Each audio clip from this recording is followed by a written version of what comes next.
Африкадан, Индиядан, Түркиядан келген, Ирандан келген студенттермен бірігіп, тау жақтағы үйде тұрдым.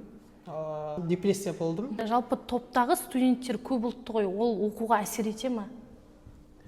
Оқуға әсер етпейді, бәрі шетелден келген студенттер ағылшын тілінде сөйлеседі бір-бірімен. Қайта керісінше бұл адамдармен коммуникация жасау, шетелден келген адамдармен бұл бір өте жақсы деп ойлаймын. Себебі басқа елден келген адам болған соң онымен сөйлесесің, басқаша жаңа ойлау, басқаша түсінік деген секілді сөйтіп ортақ жаңағы. Мысалға біз сабақ болған кезде сол Африкадан, Индиядан, Түркиядан келген, Ираннан келген студенттермен бірігіп жобалар қорғаймыз. Сол кезде мысалға олар өз ойын айтады, біз өз ойымызды айтамыз. Сөйтіп жан жақтан қосылып бір сондай интернешнл студенттер болып жұмыстар атқарамыз. Өте керемет. Жалпы осы Италияға алғаш келген күндер қалай өтті, үй табу және тағы да басқа адаптация қаншалықты қиын болды, сол туралы қысқаша айтып өтсеңіз? Бірінші рет келген кезде өтірік айтпай-ақ қояйын, өте қиын болды. Себебі мен басына келе салған кезде үй табылған жоқ, сөйтіп мен бір қаладан алыстау бір тау жақтағы үйде тұрдым.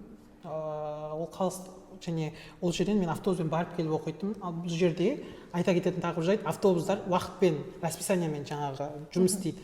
Мысалға сағат автобус 9-да, 10-да келеді, 12-де келеді, сосын 3-те тоқтайды. Сосын 3-те тоқтап автобус жүрмейді да, 6-тан бастап бірақ жүреді. Сондықтан мен кішкене сол автобусына да үйрене салмай, сосын тұрған үйіме де үйрене салмай, шыны керек басында жаңа Қазақстанды отбасым сағынып депрессия болдым, бірақ содан кейін сабаққа көңіл бөлдім, сосын басқа достармен, шетелдік достармен таныстым, сөйтіп әйтеуір осыдан өтіп, осылай екінші курсқа келіп қалдым. Керемет.